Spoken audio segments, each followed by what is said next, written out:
The final battle at Draco Nebula began exactly 6 days after Morrison accepted Vexara's challenge, and the entire galaxy watched through long-range sensors as Admiral Kate Palmer's fleet emerged from hyperspace. Palmer commanded 12 heavy cruisers, and the massive fleet carrier American Steel, which launched fighter squadrons before the enemy even knew humans had arrived.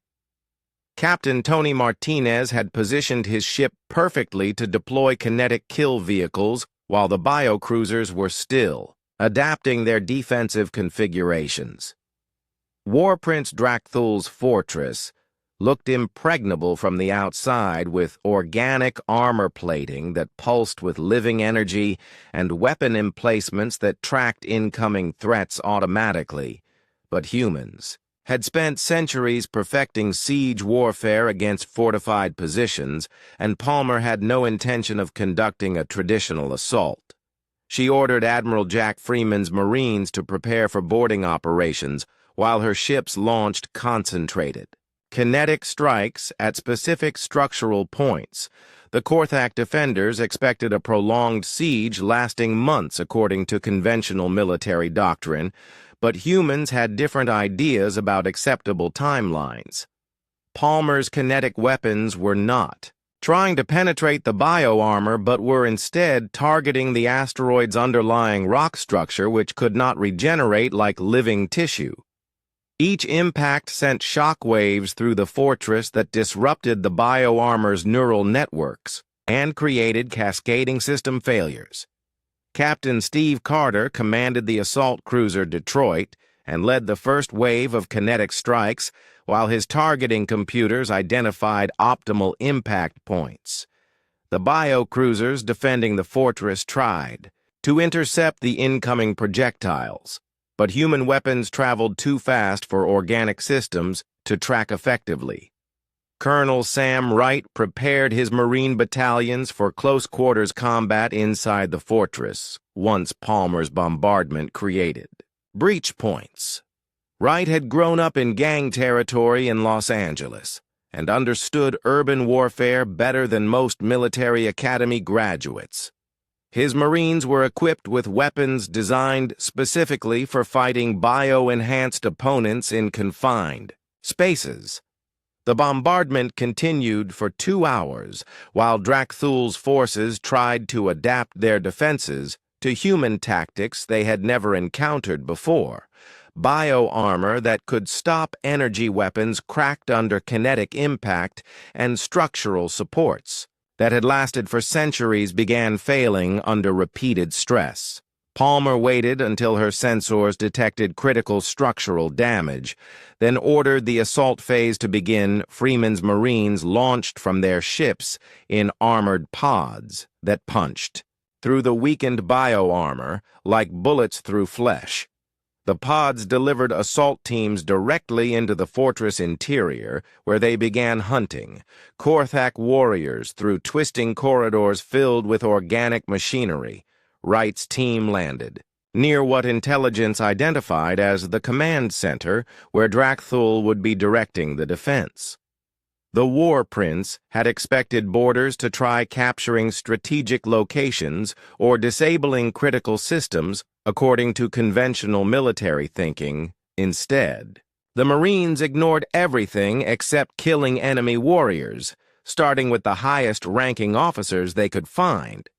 Wright moved through the fortress like a predator, stalking prey, using motion sensors and thermal imaging to track his targets.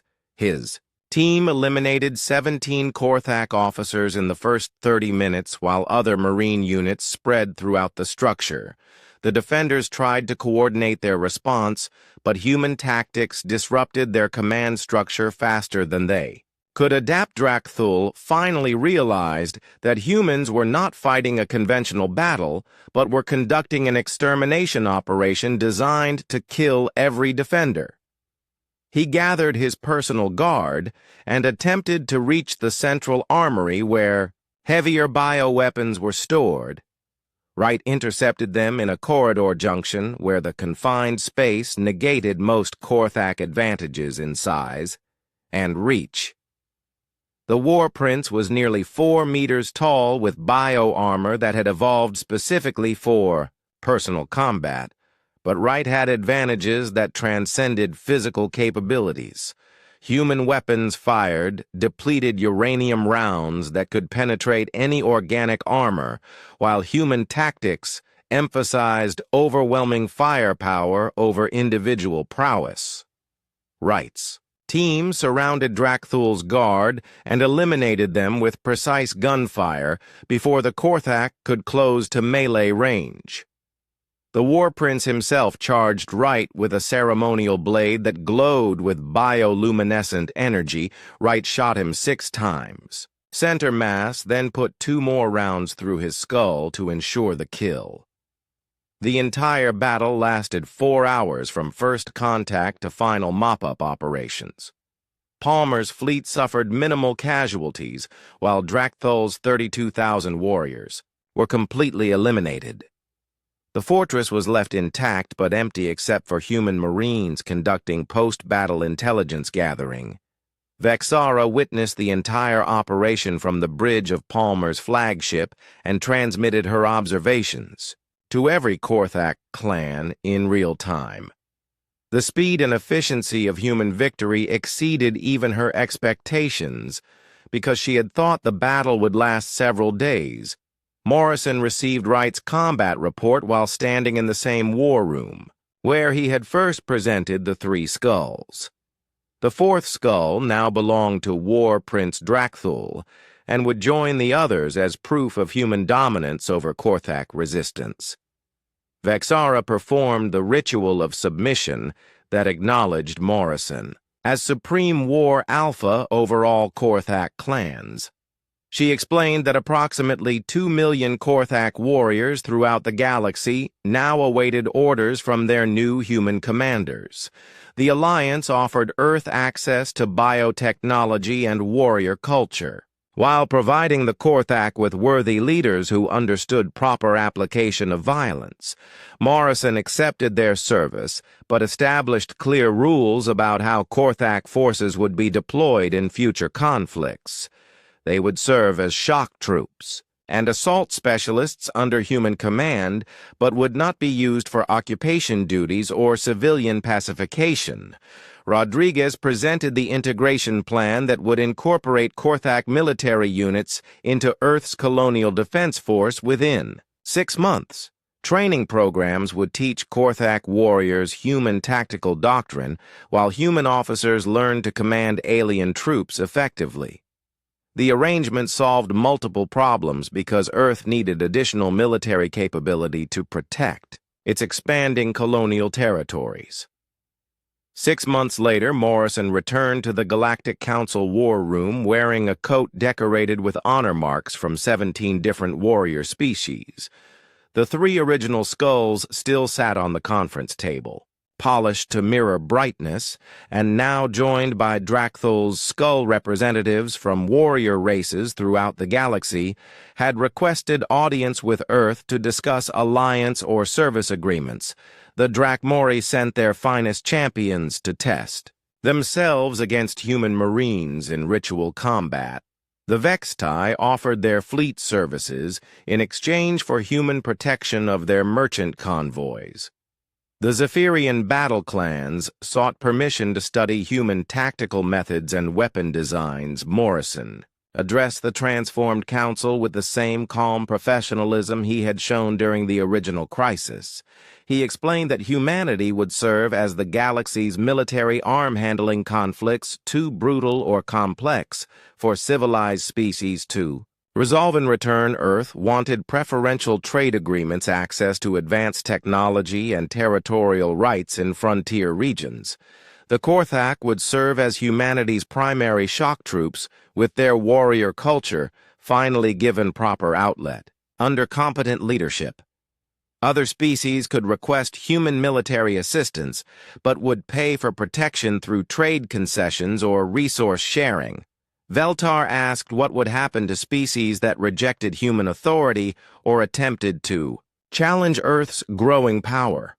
Morrison replied that such decisions would be evaluated individually based on specific circumstances and threat assessments. Some opponents might respond to diplomatic pressure, while others might require more direct intervention. Humans had demonstrated their willingness to use whatever methods achieved desired objectives regardless of conventional limitations. Rodriguez added that Earth's military expansion was proceeding ahead of schedule, with new battle groups being commissioned monthly. The Colonial Defense Force now included integrated human-alien units that combined the best capabilities of multiple species. Training facilities on frontier worlds were producing officers who understood both human tactics and alien psychology. Morrison concluded by noting that the galaxy now enjoyed unprecedented peace and stability under human protection. The age of civilized warfare had ended because civilized methods had proven inadequate against uncivilized opponents. Humanity offered practical solutions based on superior understanding of violence and its proper application. The Council could choose to benefit from this protection or attempt to handle future security challenges independently. Veltar looked at the four skulls and realized that everything about galactic civilization had been permanently transformed. The species everyone had dismissed as barbaric newcomers now ruled through superior capability rather than moral authority. Morrison asked if there were any questions about the new arrangements, or if the Council preferred to discuss implementation details. The war room remained silent except for the soft hum of life support systems, while alien representatives contemplated their changed universe peace. Had been achieved through superior firepower and would be maintained through the credible threat of overwhelming violence. 3 days after Morrison's presentation to the Galactic Council, the emergency alarms throughout Nexus Prime began wailing with a sound that made every being on the station freeze in terror. A massive Korthak fleet had appeared at the edge of the system, consisting of over 200 warships, including several of the dreaded biocruisers that could reshape themselves during combat. Veltar rushed to the command center, expecting to coordinate the station's final desperate defense against an enemy that had never shown mercy. Instead, he found the human Captain Morrison calmly drinking coffee while studying the tactical displays with professional interest. The Korthak fleet had not attacked, but had instead transmitted a formal request for audience according to ancient warrior protocols that most galactic historians thought were extinct. Morrison explained that the fleet was led by war matriarch Vexara, who held the rank of supreme battle leader in the complex Korthak hierarchy. She was requesting permission to meet with the Death World Alpha, which was apparently what the Korthak now called Morrison after his victory over their 3 war leaders. Lieutenant Rodriguez added that this development had been anticipated by human intelligence analysts who understood how Korthak society responded to major leadership changes. The death of 3 high-ranking war leaders in single combat had created a power vacuum that was being filled according to traditional succession rituals. Veltar asked why the Korthak had brought such a massive fleet if they only wanted to talk. Morrison replied that among the Korthak military strength was a form of communication, and arriving with fewer than 200 ships would have been considered insulting. He had already transmitted permission for Vexara to board the station with her honor guard, which would consist of exactly 50 warriors armed according to traditional protocols. Rodriguez noted that station security had been quietly reinforced with human marines who were experienced in dealing with Korthak cultural requirements. The meeting was scheduled to take place in the same war room where Morrison had first presented the skulls, because the Korthak considered that space sacred now. 2 hours later, Vexara strode into the chamber, followed by her 50-warrior honor guard, who moved with the fluid grace of apex predators.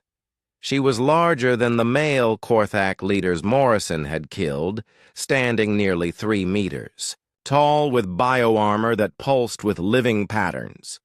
Her honor guard wore traditional ceremonial weapons, and their faces were painted with ritual symbols that indicated they were prepared to die for their leader. Vexara approached the conference table where the 3 skulls still sat in their places of honor and performed a complex salute that involved touching each skull while speaking ritual phrases. Morrison stood and responded with the proper counter-salute, which he had learned from captured Korthak cultural documents. The exchange continued for several minutes in ancient Korthak battle language. While every alien council member watched in fascination, Veltar realized he was witnessing something that had not occurred in galactic space for thousands of years as 2 apex predator species conducted formal diplomatic contact. Vexara finally switched to standard galactic common and addressed Morrison as Death World Alpha with the respect reserved for superior warriors. She explained that Morrison's victory over the 3 war leaders had triggered a cascade effect throughout the entire Korthak Empire. Some clans had immediately accepted human dominance and were seeking alliance or service opportunities with the new apex species. Others wanted to test themselves against these Death World warriors to prove their own worthiness through combat trials. A third faction led by War Prince Drakthul refused to acknowledge human superiority and was preparing for continued warfare against both humans and their alien allies. Vexara presented Morrison with a ceremonial weapon that glowed with internal bioluminescence and explained its significance. The weapon was a soul blade forged from the living bone of ancient Korthak ancestors, and could only be carried by warriors acknowledged as supreme battle leaders. By accepting the blade, Morrison would become the first non-Korthak in history to hold the rank of War Alpha among their people. This position came with both tremendous honor and terrible responsibility, because he would be expected to lead the Korthak against their enemies.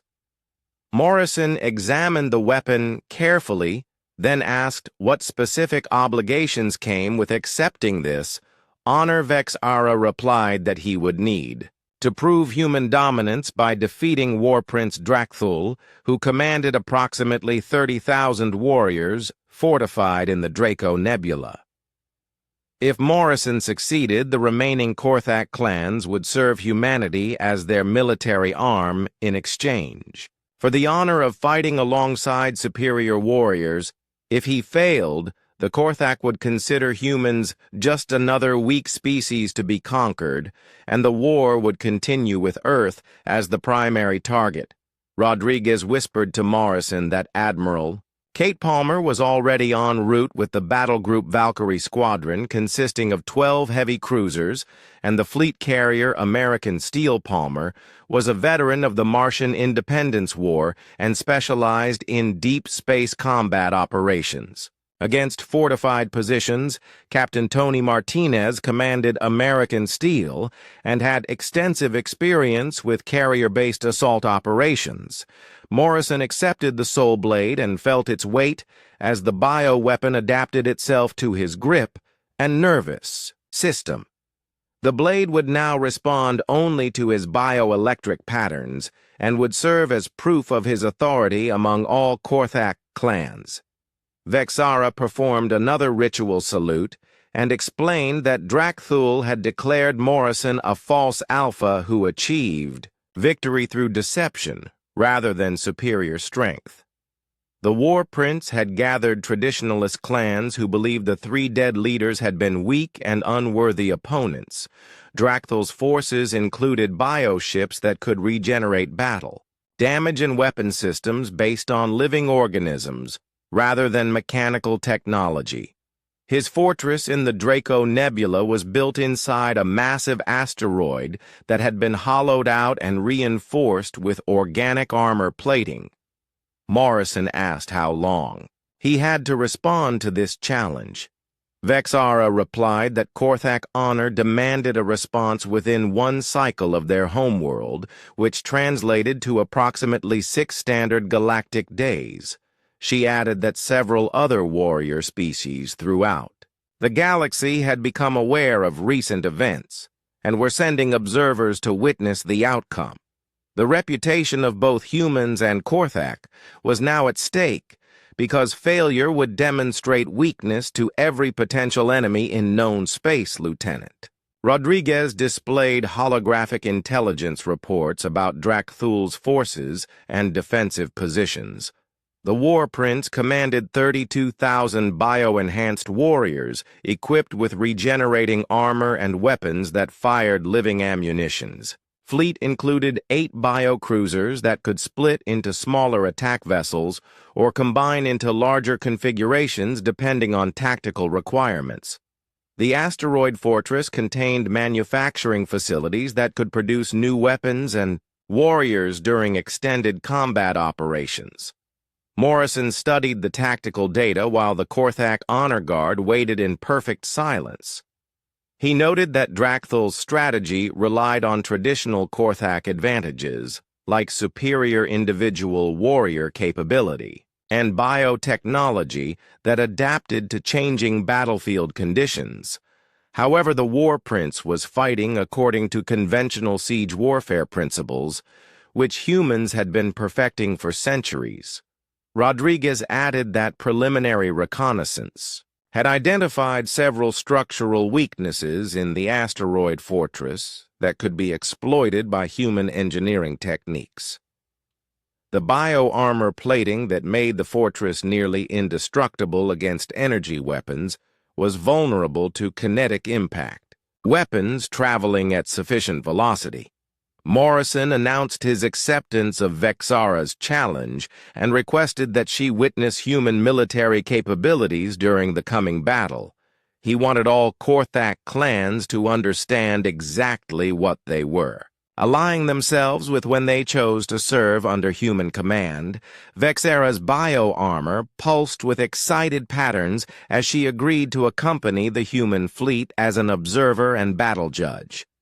The meeting concluded with formal ritual exchanges that bound both species to honor the outcome regardless of which side achieved victory.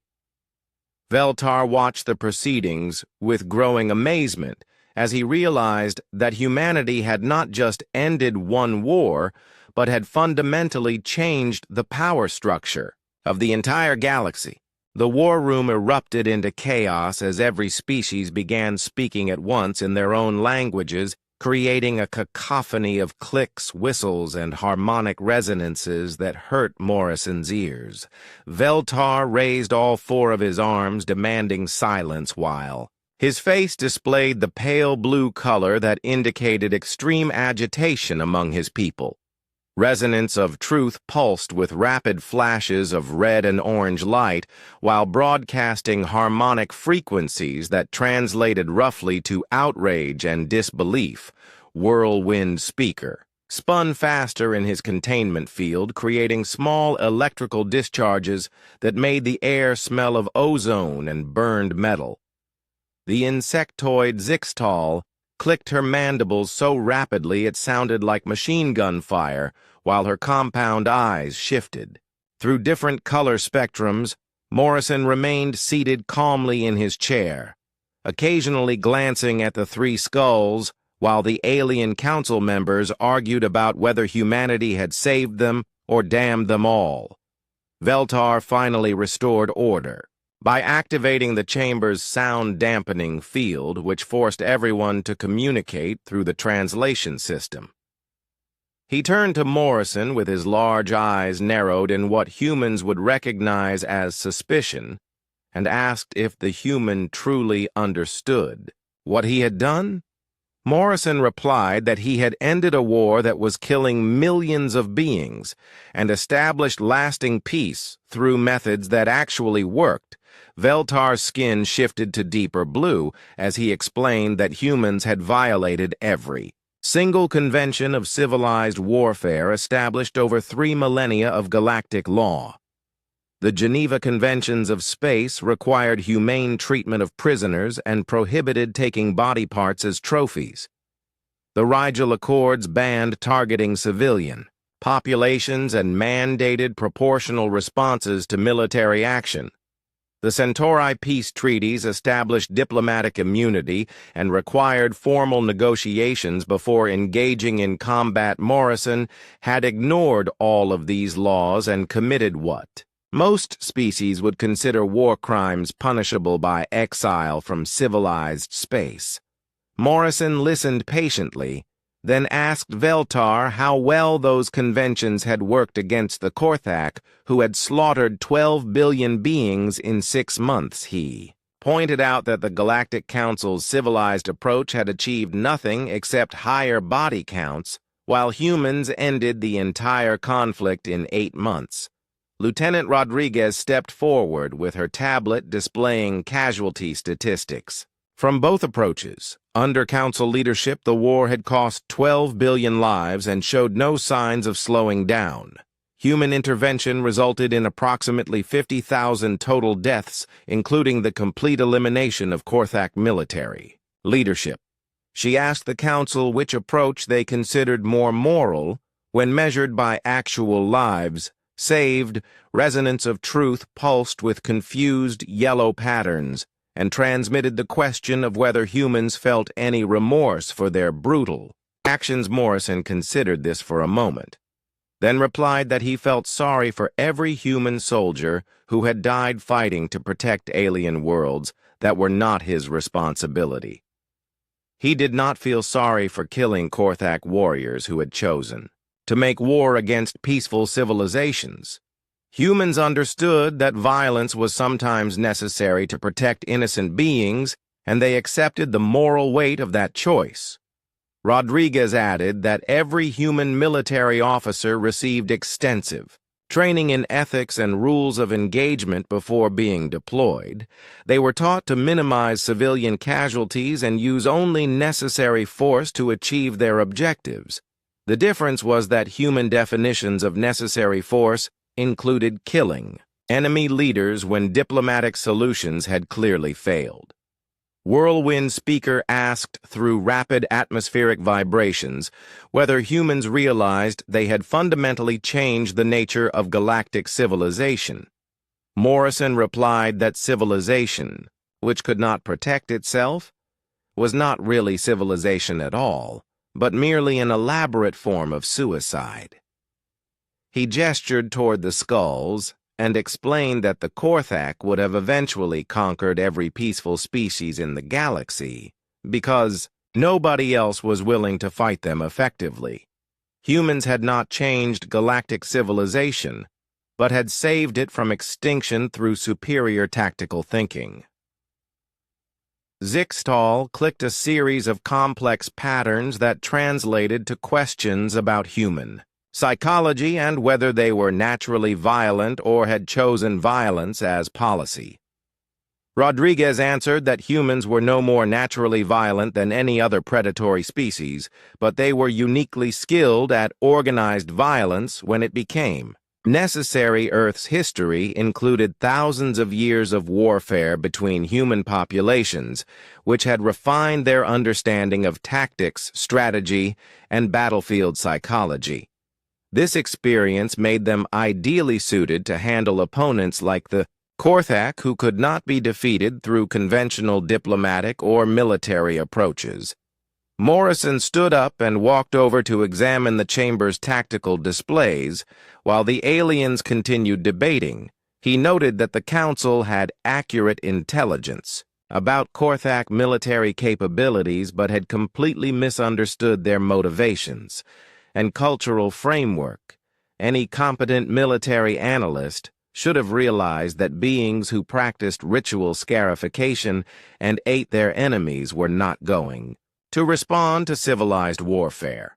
The Galactic Council's failure was not moral, but intellectual because they had refused to study their enemy properly. Veltar demanded to know what humans expected the Council to do with this information.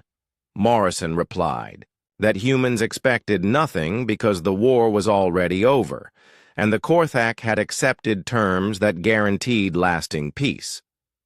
The Council could choose to ratify the treaty and benefit from human protection, or they could reject it and handle future conflicts themselves. Rodriguez added that Earth was prepared to withdraw from galactic politics entirely if other species preferred to manage their own security.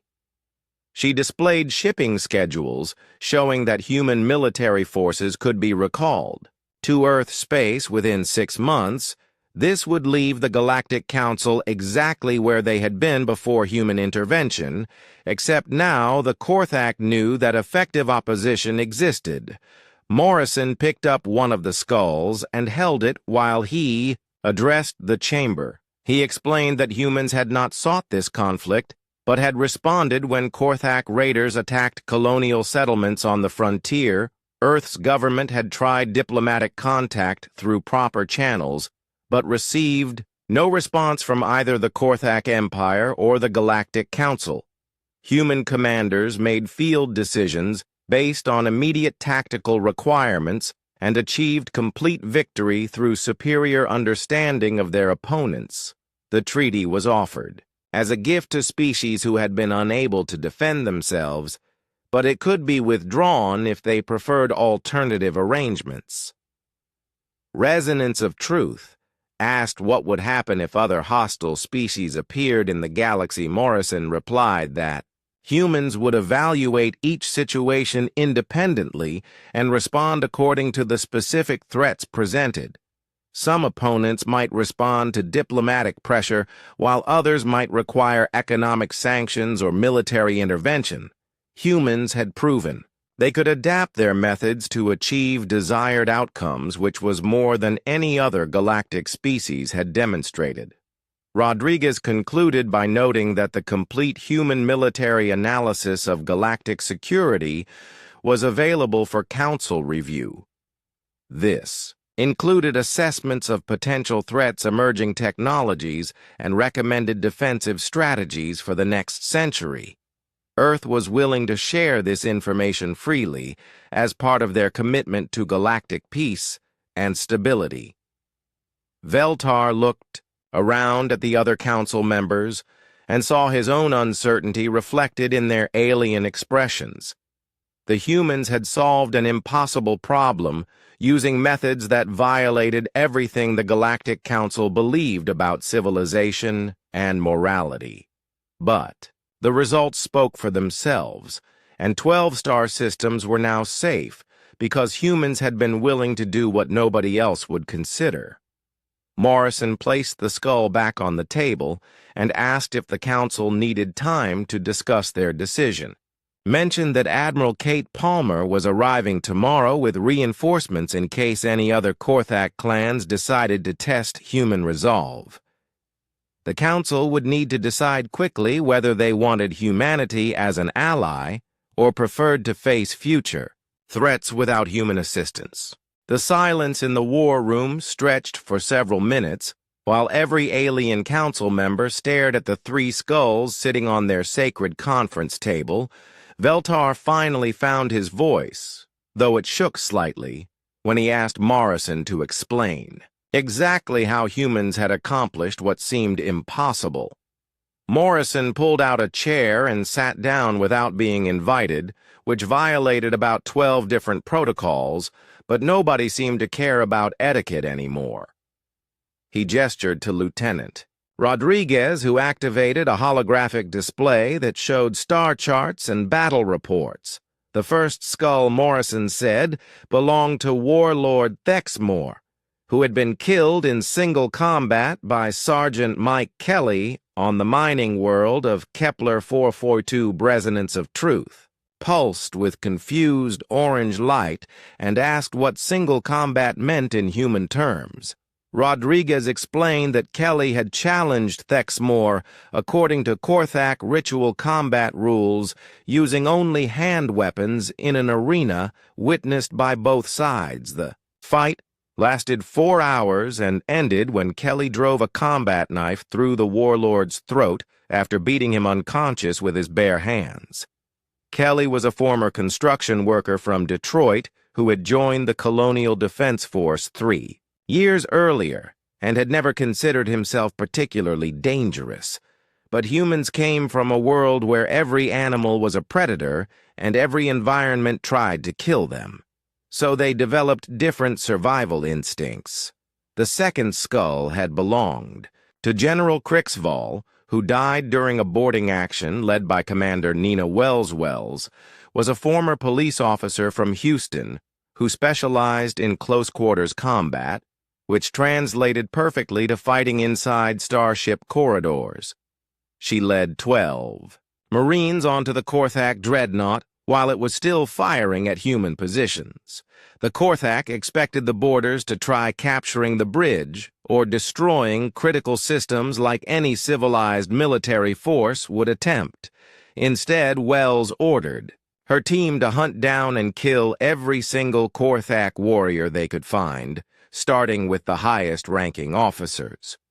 They moved through the ship like a pack of wolves, killing anything that moved, until they cornered Crixval in his command chamber. The general tried to surrender according to galactic warfare conventions, but humans had studied Korthak culture and knew they only respected enemies who showed superior killing ability.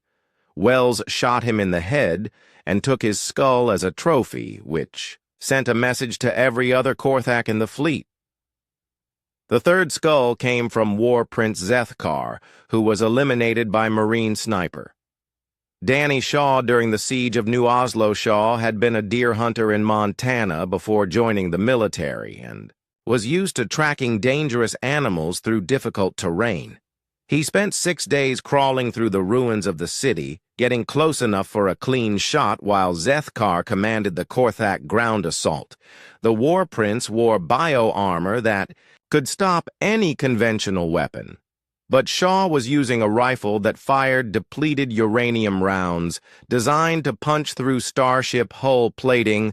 One shot from 800 meters away took off most of Zethkar's head and ended the siege immediately. Morrison explained that these 3 kills were not random acts of violence, but carefully planned psychological warfare designed to speak directly to the Korthak tribal mentality. The human military command structure led by General Lisa Harper had spent months studying every piece of intelligence about Korthak society and culture. They discovered that beneath all the bioweapons and advanced technology, the Korthak were essentially a warrior tribe that valued personal strength above everything else. Their entire social structure was based on dominance. Hierarchies established through combat and ritual violence. Colonel Ben Tucker, who commanded ground operations, realized that trying to fight them like a conventional military force was exactly the wrong approach.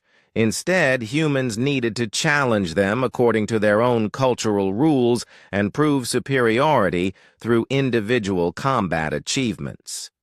This was something humans understood instinctively because they had evolved as persistence, hunters who killed their prey through endurance and superior tactics.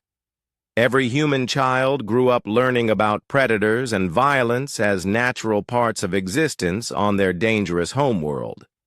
The Galactic Council had been trying to fight a civilized war against opponents who saw civilization as weakness and mercy as cowardice. Morrison picked up the treaty and showed the Council the blood script symbols that granted humanity recognition as apex predators. He explained that this status was the highest honor possible in Korthak society and came with specific obligations and privileges. Humans were now considered the dominant warrior species, and other Korthak clans would seek them out for alliance or combat trials. The treaty established clear territorial boundaries and rules of engagement that both sides would follow because they were written in the only language the Korthak truly respected. Whirlwind Speaker swirled faster in his containment field and asked how humans had learned. To read and write in blood script, Rodriguez answered that Earth's xenological teams had been studying Korthak culture for decades through recovered artifacts and intercepted communications. Dr. Patricia Hayes at the Colonial University had cracked the language patterns and taught military personnel how to communicate in traditional Korthak formats. The blood used for the treaty came from the 3 dead leaders and was mixed according to ancient Korthak rituals that made the document absolutely binding. Any Korthak who violated the terms would be considered spiritually polluted and cast out from their clan structure. Morrison stood up and walked around the table while he continued explaining the human strategy. Earth's approach had been simple and direct, where they identified the real nature of their enemy and responded accordingly. The Galactic Council had spent months trying to understand Korthak military technology and tactics, but ignored the cultural foundations that drove their behavior. Humans recognized the Korthak as apex predators from their own evolutionary background and knew exactly how to deal with them. Earth's military forces were led by officers who understood violence as a tool for achieving specific objectives, rather than something to be avoided at all costs. General Harper had grown up in Chicago during the gang wars of the 2350s and learned early that some opponents only respected superior firepower. Colonel Tucker had served in the Mars Colonial Rebellion, where human fought human in conditions that made the Korthak conflict seem almost civilized. Commander Wells had spent 10 years as a police officer in one of Earth's most dangerous cities and was used to facing armed opponents who wanted to kill her. These leaders brought a practical understanding of violence that no other galactic species possessed because they came from worlds where conflict was rare and controlled. Morrison explained that humanity's success came from treating the war as a problem to be solved rather than a tragedy to be endured. They studied their enemy and adapted their tactics and achieved victory through superior understanding of what the Korthak actually wanted. The Korthak were not trying to conquer the galaxy for resources or territory, but were seeking worthy opponents who could challenge their warrior culture. Once humans proved they were superior fighters, the Korthak immediately shifted from enemies to potential allies, because that was how their society worked. Rodriguez added that complete tactical reports were available for any council member who wanted to study human methods. She warned that the reports contained detailed descriptions of violence and killing that might disturb species not accustomed to predatory behavior. Morrison concluded by noting that the war was over and galactic peace was restored through methods that were effective rather than civilized. He asked the council if they wanted to discuss implementation of the treaty terms, or if they preferred to continue debating while humans handled the practical details. Veltar looked at the skulls again and realized that everything about galactic politics had changed permanently. The species everyone dismissed as barbaric newcomers had just demonstrated capabilities that redefined what was possible in warfare and diplomacy. Maya Rodriguez floated through the docking tube with her tool bag bouncing against her hip. The artificial gravity kicked in as she stepped onto Galactic Trade Station Nexus 7, and she stumbled slightly before finding her balance. She had never been off Earth before, but the spinning metal corridors reminded her of the mining tunnels back home in Australia, where her dad used to work.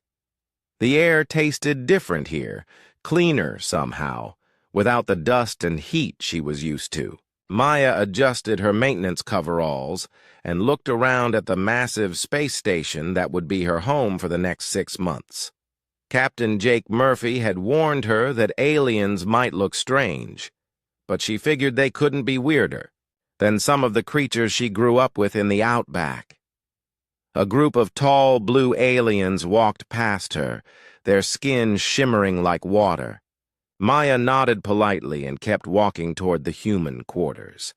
Behind her, she heard them whispering in their musical language, but she paid no attention. She had work to do. The human delegation area buzzed with nervous energy. Diplomats in fancy suits hurried between rooms carrying tablets and speaking in hushed voices. Maya found Captain Murphy near the main desk, his weathered face creased with worry lines she hadn't seen before. "Maya, there you are," Murphy said, his voice tight. "Listen, kid, things might get a bit tricky here. The other species, they're all watching us. Some of them aren't too happy about humans joining the trade alliance." Maya shrugged and set down her tool bag. "Well, that's politics for you. Where do you need me to start fixing things?" Murphy stared at her for a moment, then shook his head with a small smile. "Plasma conduits in Section C need maintenance. But Maya, be careful around the other aliens. Some of them might try to intimidate you." "Intimidate me?" Maya laughed. "Captain, I once had a saltwater crocodile chase me up a tree while I was carrying a busted generator. I think I can handle some aliens." As Maya walked through the station corridors toward Section C, she passed dozens of different alien species. Some looked like giant insects with multiple arms and compound eyes. Others resembled walking plants with bark-like skin and leaves growing from their heads. A few looked almost human, but had scales instead of skin and claws instead of fingernails. Each group she passed fell silent when they saw her. Some pointed and whispered.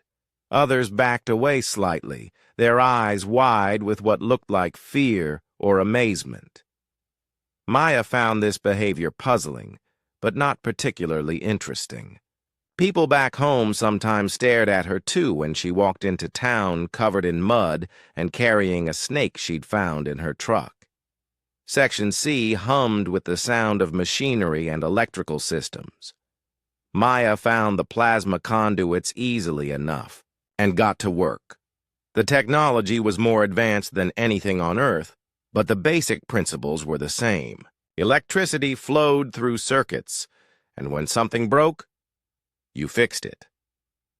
She had been working for about an hour when a shadow fell across her workspace. Maya glanced up to see the biggest alien she had encountered yet. He stood at least 8 feet tall, with dark green scales covering his muscular body. His face was reptilian, with yellow eyes and a mouth full of sharp teeth. Claws extended from his hands, each one as long as Maya's fingers. The alien wore what looked like military armor decorated with symbols and medals. A long tail swished behind him as he loomed over Maya's work area. She noticed he smelled like leather and something metallic, maybe blood. "You are the human," the alien said in heavily accented English. His voice was deep and rumbling, like distant thunder. Maya looked up from her work and wiped grease from her hands with a rag. "Yeah, that's me. Maya Rodriguez. You need something fixed?" The alien's eyes narrowed, and his claws clicked together. "I am Zexthul of the Vorthon Empire. My people have ruled this sector of space for over 1,000 years. "That's nice," Maya said, turning back to her work. "Could you maybe step to the left a bit? Your shadow is blocking my light." Zexthul's tail lashed angrily, but he didn't move. "Do you know what happens to species that challenge Vorthon authority?" Maya paused in her work and looked up at him with mild curiosity. "No idea, but this reminds me of the time this big old saltwater crocodile kept bothering me while I was fixing a fence. Stubborn thing wouldn't leave me alone until I showed it who was boss." "You compare me to some primitive earth creature?" Zexthul's voice rose dangerously. "Well, you're both big, scaly, and seem to think standing around looking tough is somehow helpful," Maya said matter-of-factly. The croc eventually learned to leave me alone. Had to give it a good smack on the nose first, though. A small crowd of aliens had gathered nearby, watching the exchange with fascination. Maya noticed them but didn't really care. She had work to finish before her shift ended. Zexthul leaned closer, his breath hot against Maya's face. Your species is new to the galaxy, human. You have not learned proper respect yet. Respect is earned, not given, Maya replied without looking up from her tools. And right now, you're just making my job harder by blocking the light. The watching aliens made various sounds of shock and amazement. Some species that looked like walking mushrooms actually fell over in surprise. A group of blue-skinned aliens started making high-pitched chirping noises. Zexthul straightened to his full height, his scales shifting to a darker shade of green. I could snap you in half with one hand, little human. Maya finally looked up at him again, her expression unchanged. Maybe, maybe not, but threatening the maintenance crew seems like a pretty stupid way to make friends. Besides, if you break... Me! Who's going to fix your air recyclers when they go bad? She turned back to her work as if the conversation was over. Zexthul stood there for a long moment, his claws flexing and his tail twitching with barely controlled rage. The watching aliens held their breath, waiting to see what would happen next. Finally, Zexthul spoke again, his voice low and dangerous. We will speak again, human. Sure, whatever, Maya said without looking up. Just remember to stand where. I can see my work next time. Zexthul stalked away, his heavy footsteps echoing through the corridor. The crowd of watching aliens slowly dispersed, chattering excitedly in their various languages. Maya continued working on the plasma conduits, humming an old song her mother used to sing while doing chores. Captain Murphy appeared about 20 minutes later, looking even more worried than before. Maya, what did you say to the Vorthon diplomat? The entire station is talking about it. Maya looked up from her nearly completed repair job. Not much. He was blocking my light, so I asked. Him to move. Seemed like a reasonable request to me. Murphy stared at her in disbelief.